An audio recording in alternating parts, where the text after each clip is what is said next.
Olá, queridos irmãos, queridos alunos do curso Panorama do Novo Testamento. É o pastor Ronaldo Guedes Bezerra, da Igreja Evangélica Avivamento Bíblico no Tucuruvi, quem vos fala, e esta é a nossa aula número 21, áudio 1. Muito bem, meus queridos, nós vamos então dar continuidade hoje às nossas aulas sobre o livro de Atos dos Apóstolos, né?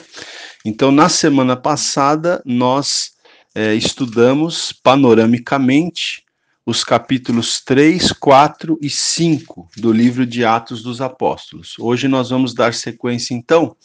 Eu quero ler com vocês aqui o capítulo 6, que começa falando sobre a instituição dos diáconos, ok?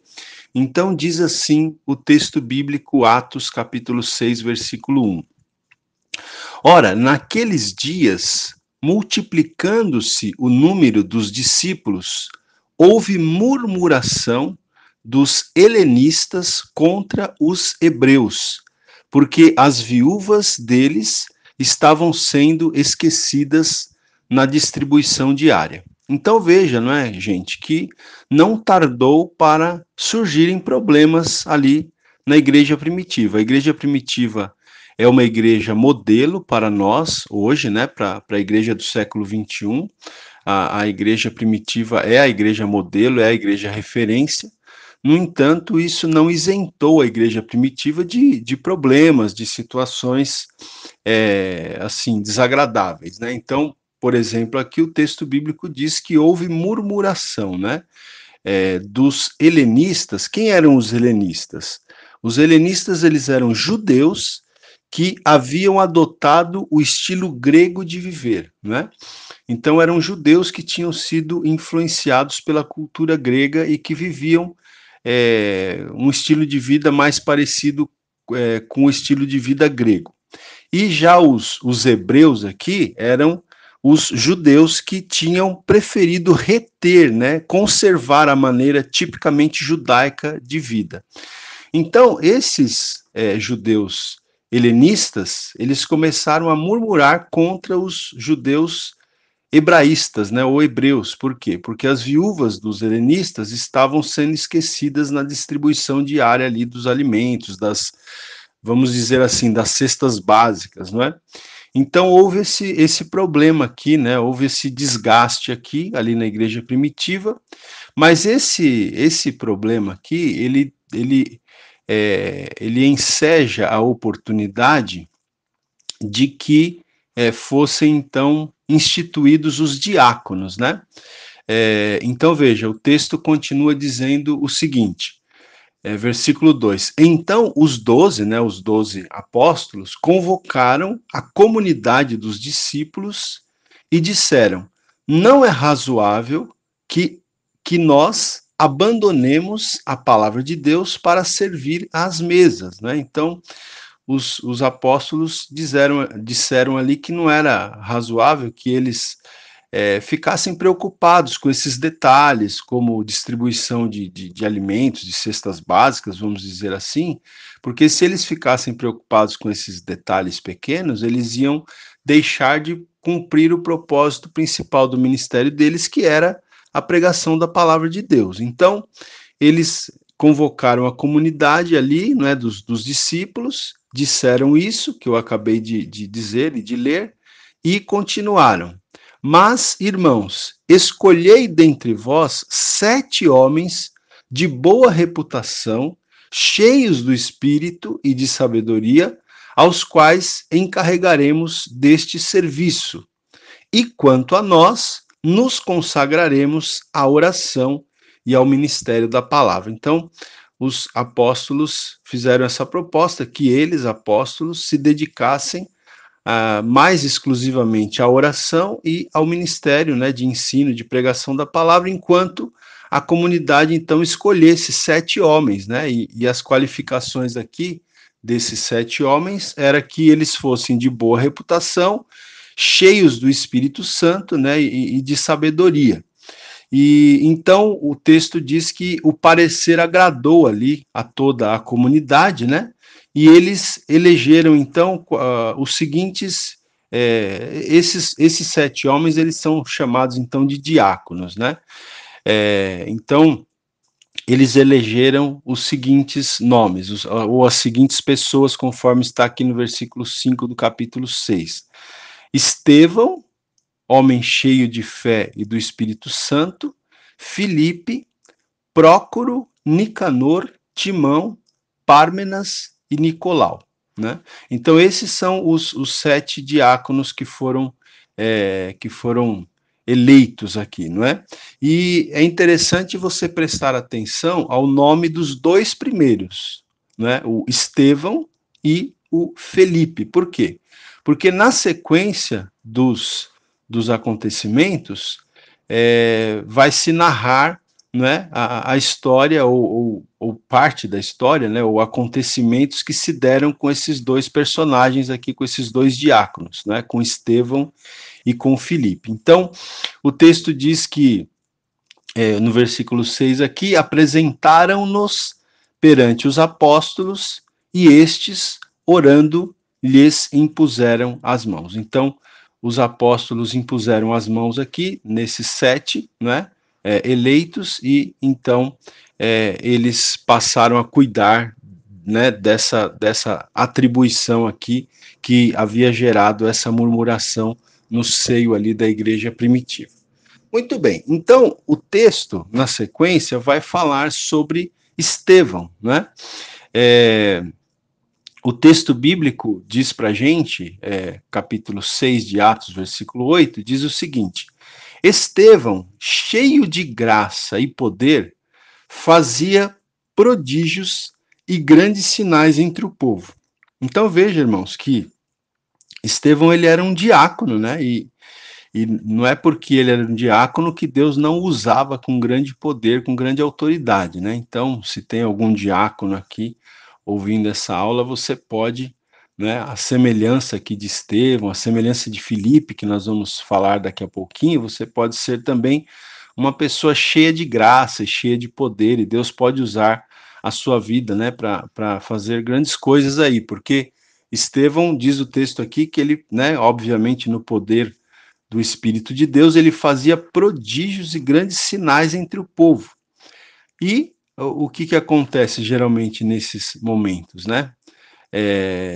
Levantaram-se, porém, alguns e discutiam com Estevão. Então, quando Deus começa a usar a sua vida, não é incomum que se levante a oposição, né? Que o nosso adversário até mesmo instigue alguns para nos perseguir, enfim, para tentar nos tirar do nosso propósito. Então, o texto bíblico diz aqui que se levantaram alguns, né, e discutiam com Estevão, esse primeiro aqui, o primeiro nome dos 7 diáconos, né, o Estevão. Só que o texto bíblico diz que esses que se levantaram e discutiam com Estevão não podiam resistir à sabedoria e ao espírito pelo qual ele falava. Então, Estevão era um homem muito sábio, e esses que se levantaram contra ele não podiam resistir à sabedoria e ao espírito pelo qual ele falava. Então, o que fizeram eles?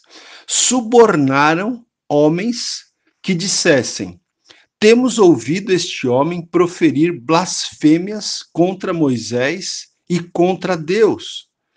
E esses homens sublevaram o povo, né? Esses que se levantaram contra Estevão, eles sublevaram o povo, sublevaram os anciãos e os escribas e, investindo, o arrebataram, né? Arrebataram Estevão, levando-o ao sinédrio.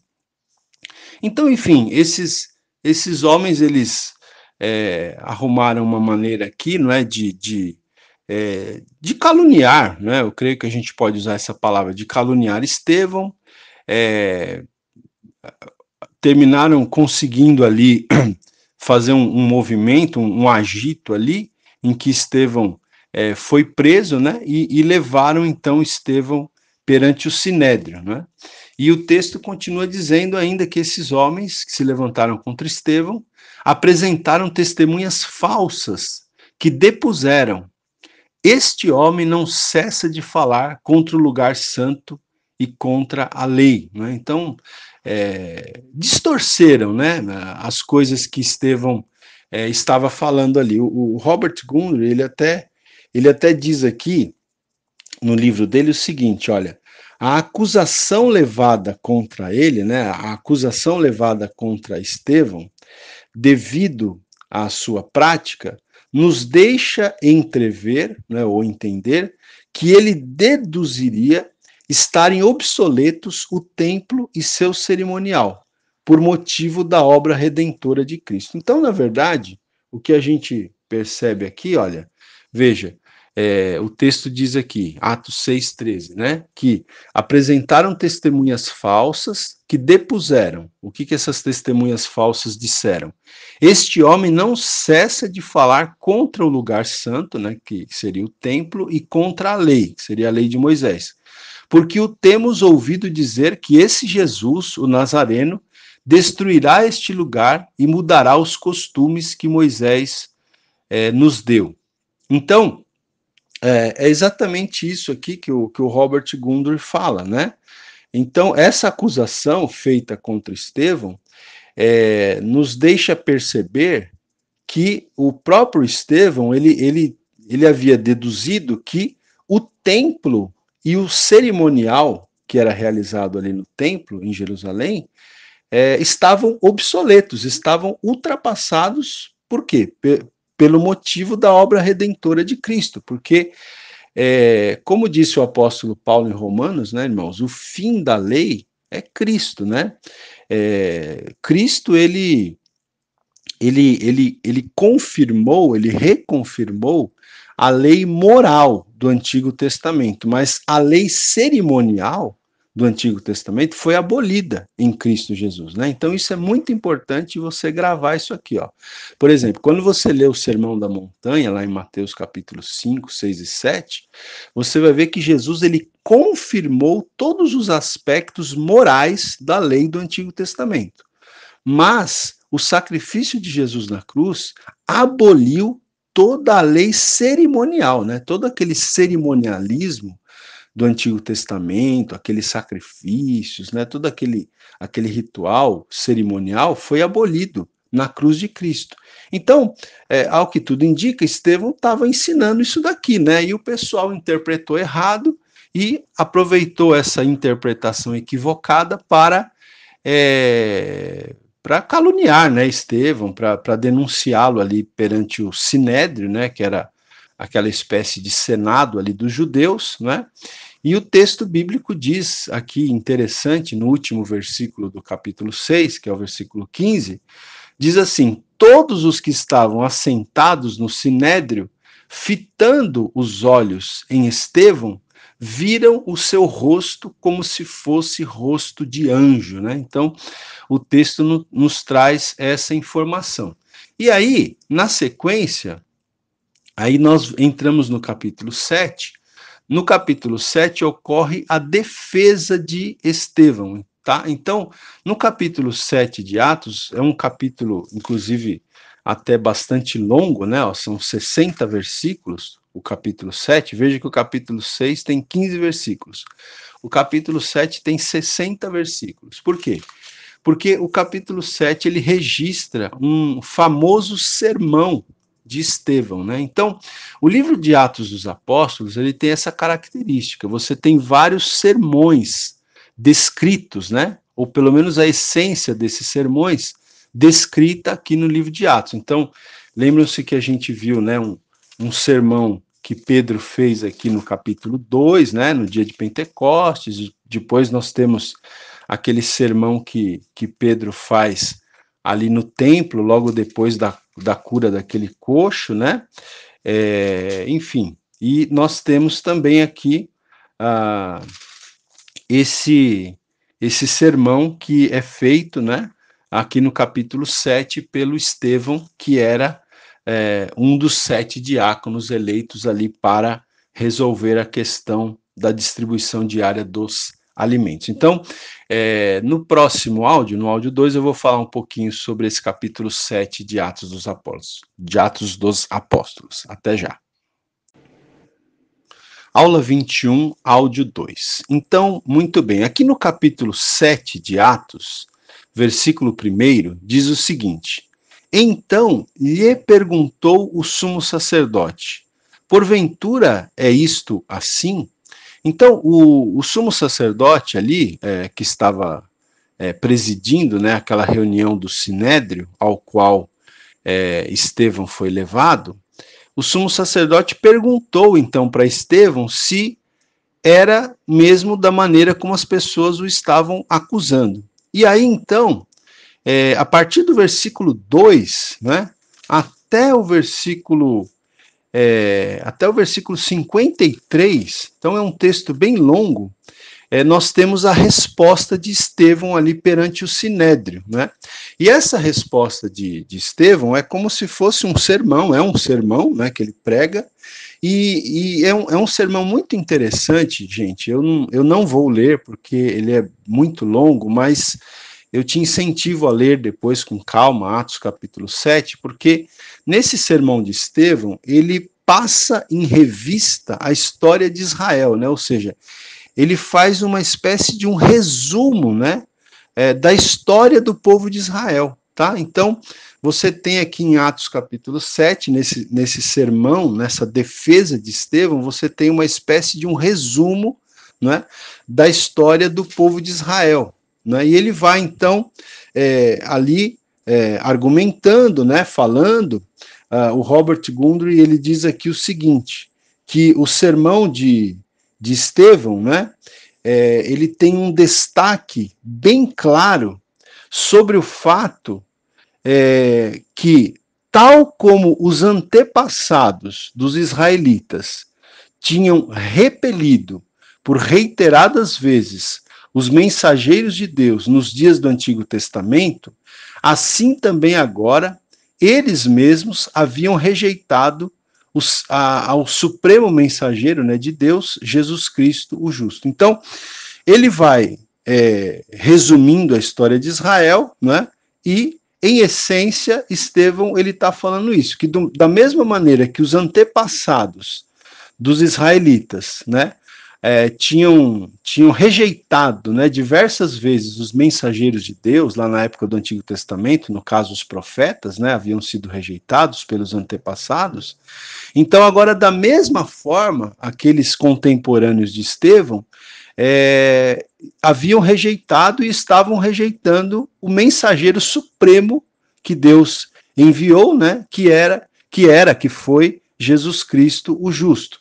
Tanto que o sermão, agora eu vou pegar aqui as últimas palavras, né, de Estevão, aqui no seu sermão. Então, no versículo 51 do capítulo 7, ele diz o seguinte, ele vamos dizer aqui, vou usar uma linguagem popular aqui, Estevão, ele pega pesado aqui, né, aqui no final do capítulo 7, no versículo 51, ele pega pesado, ele diz assim, homens de dura cerviz, e incircuncisos de coração e de ouvidos, vós sempre resistis ao Espírito Santo, assim como fizeram vossos pais, também vós o fazeis. Né? Então veja como a palavra de Estevão aqui no final do sermão dele foi bem forte, né? Veja, ele estava ali correndo risco de morte, né? E mesmo assim, né? E de fato a gente vai ver que foi exatamente o que aconteceu. Estevão morreu martirizado aqui nesse momento, nessa circunstância. Mas ainda assim ele não se intimidou, né? Mesmo correndo risco de morte, ele não se intimidou e ele disse ali: homens de dura cerviz, incircuncisos de coração e de ouvidos, vocês sempre resistem ao Espírito Santo, né? Assim como fizeram vossos pais, vocês estão fazendo da mesma maneira agora. Estou aqui parafraseando com as minhas palavras, né? E aí o versículo 52 diz assim: qual dos profetas vossos pais não perseguiram? Eles mataram os que anteriormente anunciavam a vinda do justo, do qual vós agora vos tornastes traidores e assassinos. Então, ele está denunciando que a geração dele ali, a geração de Estevão, havia traído e assassinado, né, o Senhor Jesus Cristo, e que os pais deles, os antepassados deles, haviam matado os profetas que tinham anunciado a vinda de Jesus Cristo, a vinda do Messias. Né? Então, veja, o que acontece aqui na sequência? Então, versículo 54, capítulo 7, 54. Ouvindo eles isto, né, ouvindo ali os membros do Sinédrio ali, os religiosos, né, os escribas, os fariseus, os sacerdotes, enfim, que estavam ali, ouvindo eles isto, enfureciam-se no seu coração e rilhavam os dentes contra ele, né? E o verso 55 diz: Mas Estevão, cheio do Espírito Santo, fitou os olhos no céu e viu a glória de Deus e Jesus que estava à sua direita. Então, o texto aqui, ele traz para a gente essa informação, né? Como certa vez eu ouvi um pastor pregando sobre esse texto, ele disse: que momento para ter uma visão, né, gente? E Estevão, ele fitou os olhos no céu, né? Ele elevou os olhos aos céus, ele estava cheio do Espírito Santo, diz o texto aqui, e ele, naquele momento, ele viu a glória de Deus, e ele teve uma visão de Jesus, né? À direita do Pai. E ele disse, ele relatou isso, versículo 56, e disse: Eis que vejo os céus abertos, e o Filho do Homem em pé à destra de Deus, né? À direita de Deus. E aí isso foi muito, né? Isso foi muito para os membros do Sinédrio ali, porque aí o versículo 57 diz: Eles, porém, clamando em alta voz, taparam os ouvidos e unânimes arremeteram contra ele, né? Para aqueles membros do Sinédrio, essa visão que Estevão disse ter ali, né? Dizendo ter visto os céus abertos e Jesus em pé à destra do Pai, para eles isso foi uma blasfêmia, né? Então, eles, diz o texto aqui, eles taparam os ouvidos, eles clamaram, né? Gritaram em alta voz e unânimes, né? Todos juntos se lançaram contra ele, né? E o versículo 58 diz: E lançando fora da cidade, o apedrejaram, né? Então aqui, gente, Estevão, ele foi apedrejado, né? E pela primeira vez na narrativa do livro de Atos dos Apóstolos, surge a figura de Paulo, né? Então veja que o texto diz aqui que aqueles membros do Sinédrio lançaram Estevão fora da cidade e o apedrejaram. E aí o texto diz: as testemunhas deixaram suas vestes aos pés de um jovem chamado Saulo, tá? Então, aqui é uma referência, né? É uma referência ao principal personagem humano, vamos dizer assim, do livro de Atos, né? Que mais à frente vai ser o protagonista principal do livro, né? Isso eu estou falando do ponto de vista humano, né? Porque a gente já disse que o principal personagem do livro de Atos é o Espírito Santo de Deus. Mas o principal personagem, vamos dizer assim, humano do livro de Atos é o apóstolo Paulo, né? Que vai surgir na história mais à frente e vai se tornar o protagonista aqui do livro. E ele, esse apóstolo Paulo, ele aparece aqui, né, como um jovem chamado Saulo, né, diante do qual as testemunhas ali do apedrejamento de Estevão deixavam as suas vestes aos pés, então, de Saulo, né? E o texto continua dizendo o seguinte, 59, versículo 59, e apedrejavam Estevão, que invocava e dizia: Senhor Jesus, recebe o meu espírito. Então veja ali, naquele momento, né, Estevão disse essas palavras: Senhor Jesus, recebe o meu espírito. E então, ajoelhando-se, clamou em alta voz: Senhor, não lhes imputes este pecado. E com estas palavras adormeceu. Então, gente, interessante, né? O Estevão aqui, ao morrer, ele faz uma oração muito semelhante à que Jesus fez ali na cruz, né? Então, Estevão, ele ora aqui, Senhor, não lhes imputes este pecado, né? E com estas palavras ele morreu. E o capítulo 8, né, que obviamente aqui é o capítulo seguinte, ele já começa dizendo a seguinte frase, e Saulo, né, que viria a ser o apóstolo Paulo, e Saulo consentia na sua morte, né? Então, a gente percebe aqui que o Saulo, né, que vai se tornar mais à frente o apóstolo Paulo, ele tinha um certo poder aqui, uma certa autoridade, não é? Ali, alguns acreditam, né?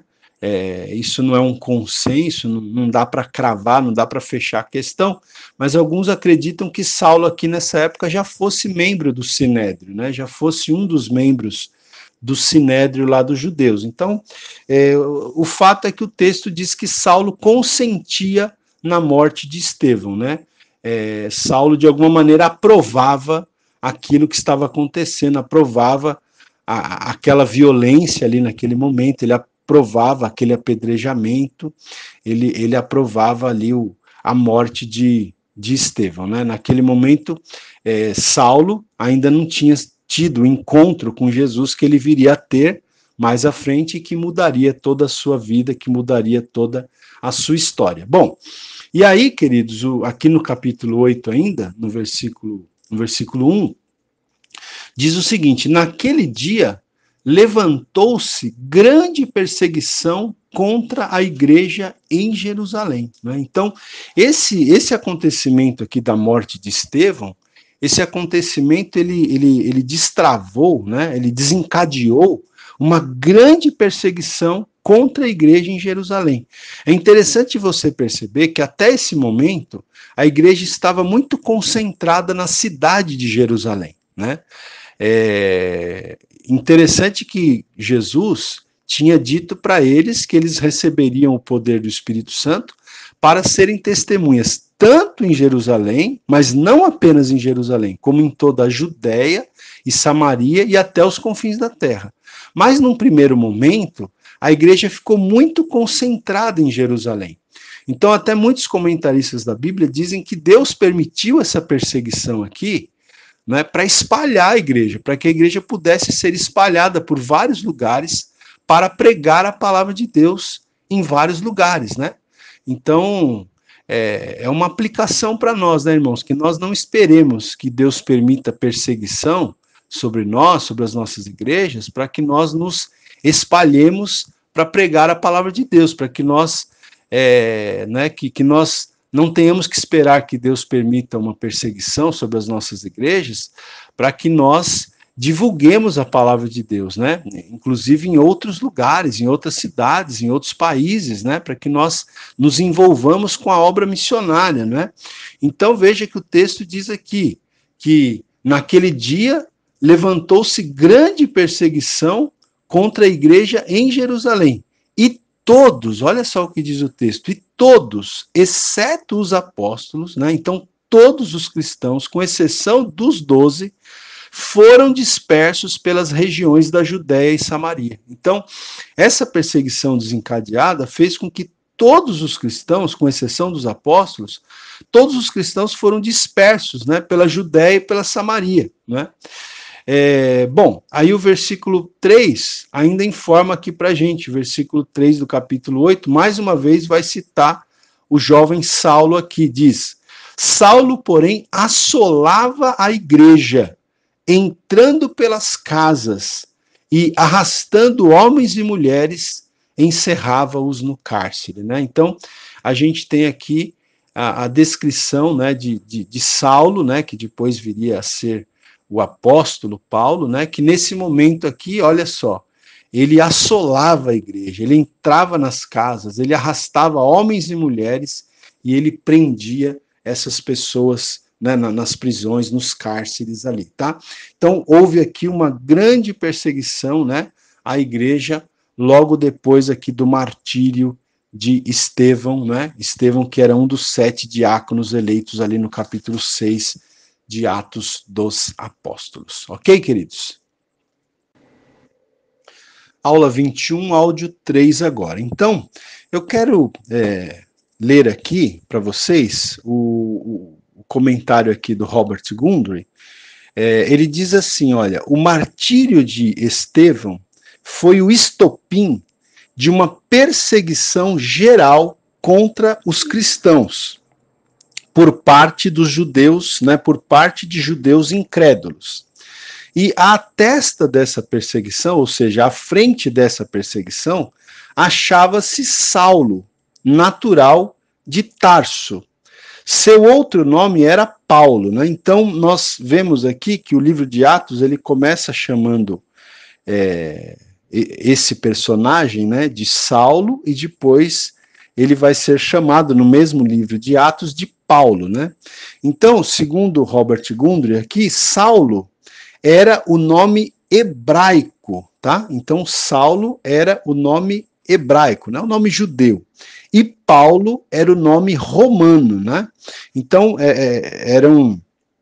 eram dois nomes, um era o nome hebraico, né? Saulo era o nome hebraico e Paulo era o nome romano, tá? Mas se trata aqui do mesmo personagem, tá? Que vai se tornar, então, como nós já dissemos mais à frente, o grande, né, conhecido apóstolo Paulo.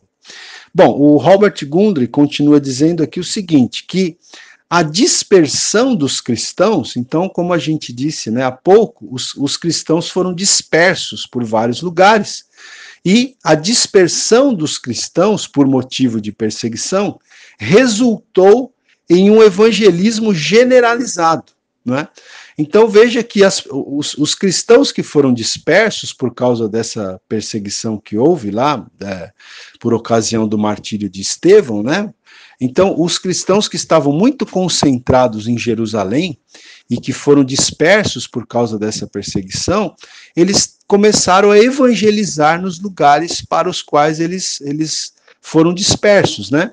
E isso se vê exemplificado no caso de Filipe em Samaria. Então agora, aqui no capítulo 8, a partir do versículo 4, a gente vai falar um pouquinho desse outro diácono, né, que se chamava Felipe. Então, dos 7 diáconos ali, é muito interessante ver a maneira como o Lucas, né, o autor do livro, claro, escreveu inspirado pelo Espírito Santo, mas é muito interessante ver como Lucas organiza o livro, né, porque ele introduz aqui a instituição dos diáconos, né, nos mostra que dentre os 7 diáconos nós tivemos ali Estevão e Felipe, e na sequência ele começa a contar, né, uma parte, né, da história desses dois diáconos. Então ele fala sobre Estevão, né, sobre o martírio de Estevão, e agora ele começa a falar sobre o ministério de Felipe, outro diácono, né, que teve um ministério muito frutífero, não é? Então, aqui no livro de Atos, capítulo 8, versículo 4, o texto diz assim, olha, os que foram dispersos iam por toda parte pregando a palavra, né? Então, veja aí que aquela perseguição que Deus permitiu teve um resultado muito positivo, né? Porque se eles não tivessem sido dispersos, eles iam continuar provavelmente concentrados só em Jerusalém, né? E as pessoas da Judéia, da Samaria e até os confins da terra não seriam evangelizadas, né? Então a perseguição que Deus permitiu ali teve um aspecto muito positivo, que foi o fato de que as pessoas que foram dispersas iam por toda parte, como diz o próprio texto bíblico, fazendo o quê? Pregando a palavra. E aí o texto volta-se para Filipe, e diz assim, Filipe, descendo à cidade de Samaria, anunciava-lhes a Cristo. Então, lembre-se, gente, que Samaria era uma região, uma cidade, uma região onde habitavam os samaritanos, né, e a gente já falou nesse curso que os judeus não se davam com os samaritanos, né? Lembra-se que Jesus ele quebrou, né, esse preconceito quando ele evangelizou a mulher samaritana, né? E Jesus passou 2 dias ali em uma aldeia dos samaritanos, né? O texto lá de João, capítulo 4, relata isso. Mas o fato aqui é que Felipe também, né, com a graça de Deus e na direção do Espírito Santo, certamente, ele venceu também o preconceito, né, que havia dos judeus para com os samaritanos, e ele foi até Samaria e ele começou a anunciar a Cristo ali, né? E a Bíblia diz que o resultado foi o seguinte, versículo 6, capítulo 8, versículo 6. As multidões atendiam unânimes às coisas que Filipe dizia, ouvindo-as e vendo os sinais que ele operava. Então ele começou a pregar o evangelho e as multidões atenderam, né, a pregação do evangelho ali, né, atendiam ao que Filipe ensinava e também viam os sinais que ele operava, né? A gente percebe aqui que nesse momento inicial da igreja primitiva, a pregação da palavra de Deus ela foi acompanhada de muitos sinais, né, de muitos prodígios, né? Então Felipe também né, operava sinais ali pelo poder de Deus. E o texto diz aqui, descreve alguns desses sinais. No versículo 7 diz: pois os espíritos imundos de muitos possessos saíam gritando em alta voz, e muitos paralíticos e coxos foram curados, né? Então, pessoas que eram possessas por espíritos malignos foram libertas pelo ministério de Filipe, né, e paralíticos e coxos curados. E o texto diz, e houve grande alegria naquela cidade. Gente, há uma ocorrência também aqui, nesse momento em que Filipe prega em Samaria, que é uma ocorrência envolvendo um homem chamado Simão, que ele era um homem que praticava magia, né, que praticava magia ali, né, naquela região. Eu não vou entrar, tá, no detalhe aqui dessa história, mas estou dizendo que essa história está narrada aqui, né, entremeada aqui com o ministério de Filipe ali em Samaria. Mas vamos seguir então. O que acontece? Aí eu vou aqui para o versículo 14 do capítulo 8 de Atos, que diz o seguinte: ouvindo os apóstolos que estavam em Jerusalém, que Samaria recebera a palavra de Deus, enviaram-lhe Pedro e João. Então, quando os apóstolos, né, que ficaram em Jerusalém, foram praticamente os únicos que ficaram em Jerusalém depois da perseguição. Então, quando os apóstolos ficaram sabendo que a palavra de Deus estava sendo pregada em Samaria, né, e que as pessoas estavam recebendo o evangelho, enfim, quando eles ficaram sabendo do movimento, né, vamos dizer assim, quando eles ficaram sabendo do avivamento que estava ocorrendo ali na cidade de Samaria, então os apóstolos enviaram para lá os apóstolos Pedro e João.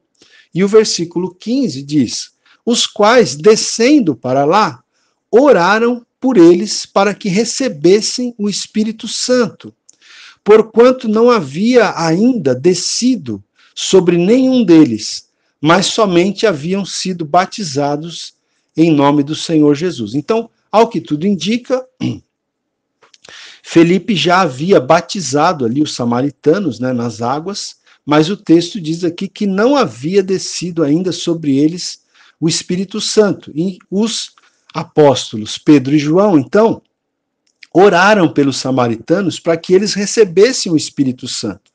E o verso 17 diz: então lhes impunham as mãos e recebiam estes o Espírito Santo, né? Então, o texto narra para a gente aqui, né, esse mover de Deus, né, tanto no sentido de conversões que aconteceram ali em Samaria, como também do recebimento ali do Espírito Santo pelos convertidos ali em Samaria. E o versículo 25 diz assim, capítulo 8, 25.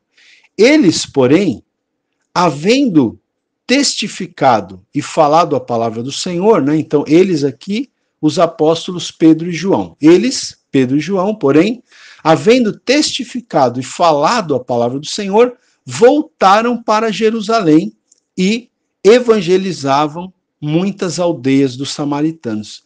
Então é interessante, né, que Pedro e João, eles foram até Samaria, enfim, eles deram apoio ali, né, para o ministério de Felipe, mas depois eles voltam para Jerusalém, mas o texto diz aqui que eles evangelizavam muitas aldeias dos samaritanos. Talvez até nesse momento em que eles retornaram para Jerusalém, eles aproveitaram para evangelizar muitas aldeias dos samaritanos. Então a gente vê aqui que, que o evangelho, né, alcançou o povo samaritano, né? Então, lembre-se que Jesus tinha dito que eles eles receberiam poder para serem testemunhas, tanto em Jerusalém como em toda a Judéia e Samaria e até os confins da terra, né? Então, é interessante aqui porque Jerusalém, ela era composta, né, a maioria do povo que habitava em Jerusalém eram judeus. Na Judéia, que era, vamos dizer assim, como se fosse o estado no qual Jerusalém era a cidade capital, né, era a capital, então a Judéia também era composta de judeus. Então, Jerusalém, judeus. A Judéia também composta majoritariamente de judeus. Agora, a Samaria não. A Samaria já era uma região onde os habitantes da Samaria, eles eram aqueles judeus misturados, né, com outros povos, né? Isso vem desde a época lá do Império Assírio, né, séculos, muitos séculos antes que o Império Assírio tinha essa característica de misturar os povos, tal. E então o povo samaritano, ele se tornou um povo miscigenado, né, um povo misturado. Por isso que eles eram desprezados pelos judeus, né, porque os judeus, eles se entendiam como uma raça pura, enquanto os samaritanos eram israelitas que tinham se misturado com outros povos, e por isso os samaritanos eram desprezados, né? Mas seja como for, o evangelho agora, então, tinha alcançado também os samaritanos. Então, não apenas os judeus haviam sido alcançados pelo evangelho, né? Mas agora os samaritanos também haviam sido alcançados pelo evangelho, inicialmente pelo ministério ali de Felipe, né? E com a confirmação, vamos dizer assim, do ministério dos apóstolos Pedro e João, ok? Bom, então, queridos, o que acontece na sequência? Acontece uma outra situação envolvendo o diácono Felipe aqui, que é muito interessante essa outra situação. Veja, o versículo 26 do capítulo 8, então, de Atos, diz assim: um anjo do Senhor falou a Felipe, dizendo: dispõe-te e vai para o lado do sul, no caminho que desce de Jerusalém a Gaza, e este se acha deserto. Ele se levantou e foi. Então, veja, aqui o texto bíblico diz que um anjo do Senhor, né, falou com Filipe e deu uma instrução para ele, disse que ele devia ir para o sul, né, no caminho que desce de Jerusalém a Gaza. Interessante, né, porque de onde Filipe estava, que era Samaria, até esse caminho que descia de Jerusalém até a região de Gaza, né, a tão conhecida hoje faixa de Gaza, né, uma região de muitos conflitos até hoje, né? Então, esse anjo do Senhor, ele fala para Filipe ir para essa região, né, para esse caminho que desce de Jerusalém a Gaza. E a viagem de Samaria até lá não era uma distância tão longa, né, para os padrões de hoje, que nós temos carros, enfim. Mas para uma viagem a pé, que eles geralmente faziam essas viagens a pé ou montados em alguma montaria, né, mas ia bem devagarzinho, era uma distância razoável, né? E o fato é que Felipe, então, ele foi para essa região, né? O texto bíblico aqui diz: ele se levantou e foi. Então, Felipe, ele obedeceu aqui a orientação, né, do Senhor Jesus, que deu essa orientação, né, o nosso Deus deu essa orientação a Felipe aqui, através de um anjo, mas o fato é que Felipe obedeceu, né? E isso é interessante, eu vou comentar no áudio na sequência, né, a questão dessa obediência de Felipe, que é muito interessante aqui para a gente pensar. aula 21, áudio 4. Então, queridos, veja só que interessante. Eu disse para vocês, né, que é interessante a obediência de Felipe aqui, nesse texto, por quê? Porque Felipe ele está na cidade de Samaria, onde está acontecendo um grande avivamento, um grande mover de Deus, pessoas se convertendo, o Espírito Santo sendo derramado, pessoas sendo libertas, curadas, e Deus fala para ele, né, sair de Samaria e ir para uma, né, como diz aqui o texto no versículo 26, vai para o lado do sul, e este se acha deserto, né? Esse caminho que desce de Jerusalém a Gaza, diz o texto, este se acha deserto. Então Deus tira, né, vamos dizer assim, Felipe, de uma cidade onde está acontecendo um grande avivamento e manda ele ir para um lugar deserto, né? Por isso a obediência de Felipe aqui tem que ser destacada, porque é muito difícil, né, nós obedecermos numa circunstância dessa, não é? Ou seja, a gente está num lugar onde Deus está fazendo um grande avivamento, e aí Deus nos pede para ir para um lugar que está deserto, não é? Mas Felipe obedeceu, não é? E é assim que nós devemos agir, nós temos que obedecer também. Então, é para se destacar essa obediência de Felipe aqui, não é? E o texto bíblico diz, então, no capítulo 8, versículo 27, que Felipe foi, né, para esse caminho, para essa estrada, vamos dizer assim, que ia de Jerusalém a Gaza, e o texto diz que um etíope, tá? Então, era um homem da Etiópia, né, que era uma região ali na África. Então, esse etíope, diz aqui, ele era um alto oficial da rainha dos etíopes, né? E esse etíope, ele era superintendente de todo o seu tesouro. Então, esse homem que aparece na história agora, esse etíope, esse africano, vamos dizer assim, ele era um homem muito importante porque ele era uma espécie de ministro da fazenda da rainha ali da Etiópia. E o texto diz que ele tinha vindo adorar em Jerusalém, né? Então, alguns acreditam que esse homem, esse etíope que é narrado aqui, ele provavelmente fosse um prosélito, né? Que havia se convertido ao judaísmo, como muitos homens de muitas nações se convertiam ao judaísmo e eles iam em Jerusalém para adorar a Deus ali no templo. Então, talvez seja o caso desse etíope aqui. E agora ele estava nessa estrada que descia de Jerusalém a Gaza, né? Então, se você olhar ali no mapa, você vai ver que é o caminho para quem está voltando para a África mesmo, né? Então, ele estava voltando para sua terra, mas o Espírito Santo, né, através de um anjo do Senhor, falou para Felipe que ele tinha que ir para aquela estrada. E ele obedeceu, e ele foi. E o etíope, diz aqui, ele estava de volta, né? E diz o texto aqui, e assentado no seu carro, vinha além do profeta Isaías. Então veja só, o etíope, né, ele estava voltando lá para a África, para a Etiópia, assentado no seu carro, uma espécie de uma carruagem, vamos imaginar assim, né? E o que é que esse etíope estava lendo? Ele estava lendo o livro do profeta Isaías. E aí o verso 29 diz, então disse o Espírito a Felipe, aproxima-te desse carro e acompanha-o, né?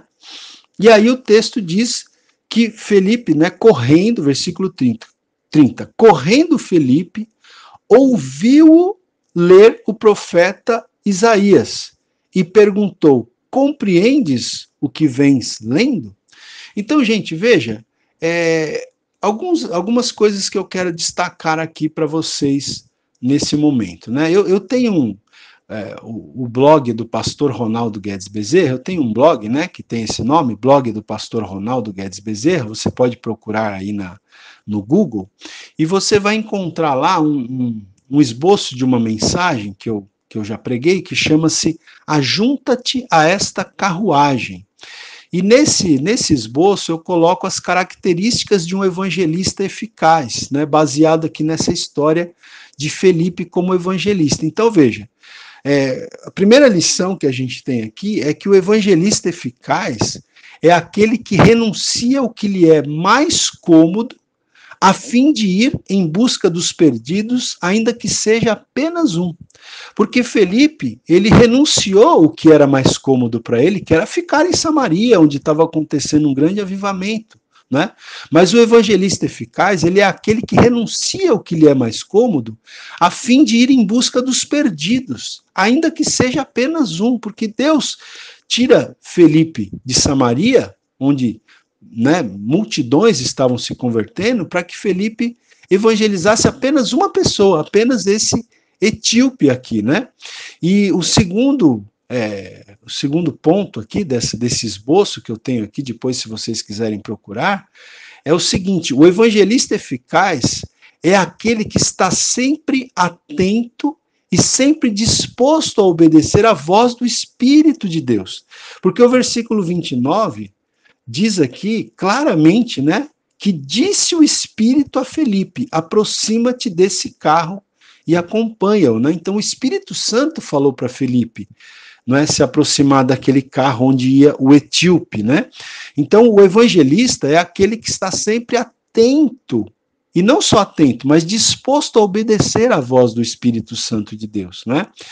E o terceiro ponto aqui desse esboço é o seguinte: o evangelista eficaz é aquele que emprega esforço, né, e determinação em sua tarefa evangelística, porque veja que para Felipe evangelizar esse eunuco aqui, ele teve até que correr, né? Porque o texto no versículo 30 diz que correndo Felipe. Por quê?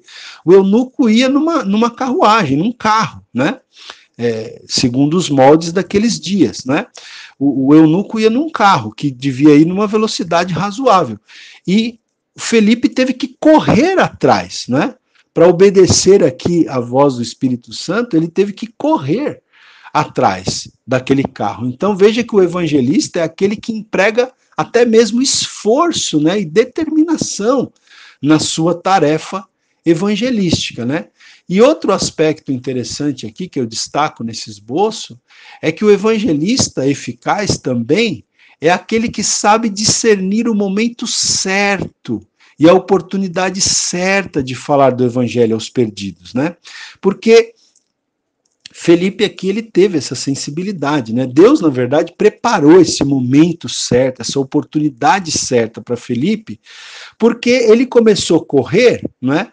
E ele emparelhou ali na carruagem que ia o eunuco, né? E Felipe ouviu que o eunuco estava lendo, né, em voz alta, o livro do profeta Isaías, né? E aí, o que Felipe perguntou para o eunuco? Não é? Então imagina a cena: o eunuco está sentado na sua carruagem, lendo o profeta Isaías, a carruagem, né, em movimento. Aí Felipe começa a correr, emparelha ali, né, ouve o eunuco ouve o etíope, né, que o texto bíblico diz que ele também era um eunuco. Então Felipe ouve o etíope lendo o profeta Isaías e pergunta: você compreende o que você está lendo, né? Mas quando o Felipe faz essa pergunta, ele ainda está ali correndo do lado da carruagem, né? Então, o versículo 31 diz assim: ele respondeu: como poderei entender se alguém não me explicar? E convidou Felipe a subir e a sentar-se junto a ele, né? Então, o etíope ali, ele disse isso: como que eu vou entender se alguém não me explicar? E aí ele convida Felipe, aí Felipe sobe no carro, ali na carruagem, né, e segue a viagem junto com o etíope, né? E aí o texto bíblico diz assim: ora, a passagem da escritura que estava lendo, né, a passagem da escritura que o etíope estava lendo era esta: foi levado como ovelha ao matadouro, e como um cordeiro mudo perante o seu tosquiador, assim ele não abriu a boca. Na sua humilhação lhe negaram justiça. Quem lhe poderá descrever a geração? Porque da terra a sua vida é tirada. Então, gente, eu acho essa passagem da Escritura muito interessante, né? Essa passagem aqui de Atos, porque a gente vê como Deus trabalha, como Deus faz as coisas, né? Deus Deus tira Felipe de Samaria, um lugar onde estava acontecendo um grande avivamento, o leva para uma estrada deserta, e ali ele encontra então esse homem, lendo o livro do profeta Isaías, e justamente, né, o livro do profeta Isaías é um livro muito grande, mas ele estava lendo justamente a passagem que a gente sabe, que a gente identifica como Isaías 53, que é um texto extremamente messiânico, é um texto que profetiza sobre o Messias, né, que é Cristo, que é Jesus. Então, o homem está lendo justamente essa passagem das Escrituras. Então, Felipe tem a oportunidade de evangelizá-lo ali a partir, né, desta passagem do texto do profeta Isaías. Então, o texto no livro de Atos aqui, no versículo 34, diz assim: então o eunuco disse a Felipe: peço-te que me expliques a quem se refere o profeta. Fala de si mesmo ou de algum outro? Então Felipe explicou, e começando por esta passagem da Escritura, anunciou-lhe a Jesus. Né? Então Felipe, como um evangelista bem atento, que ele soube discernir o momento certo, a oportunidade certa, né? E ele então, a partir desse texto bíblico do profeta Isaías, ele começou a explicar essa passagem da Escritura e ele conduziu, né, a explicação até Jesus, porque Jesus é o tema da mensagem cristã, é o tema da mensagem do Evangelho. A mensagem neotestamentária tem que ser cristocêntrica, né, como eu tenho falado. E aí o texto diz aqui: seguindo eles caminho fora, chegando a certo lugar onde havia água, disse o eunuco: eis aqui água, que impede que seja eu batizado? Né? Então veja, gente, o evangelista eficaz também, um outro ponto aqui desse esboço que eu disse para vocês, ele é aquele que tem bom conhecimento das Escrituras e sempre centraliza seu testemunho na pessoa de Jesus e em sua obra salvadora, né? Porque se Felipe não tivesse um bom conhecimento das Escrituras aqui, ele teria dificuldade para evangelizar esse etíope, não é? Mas ele tinha um bom conhecimento. Então, se você quer ser um evangelista eficaz, você precisa ter um bom conhecimento das Escrituras e sempre, né, testificar da pessoa de Jesus Cristo, não é?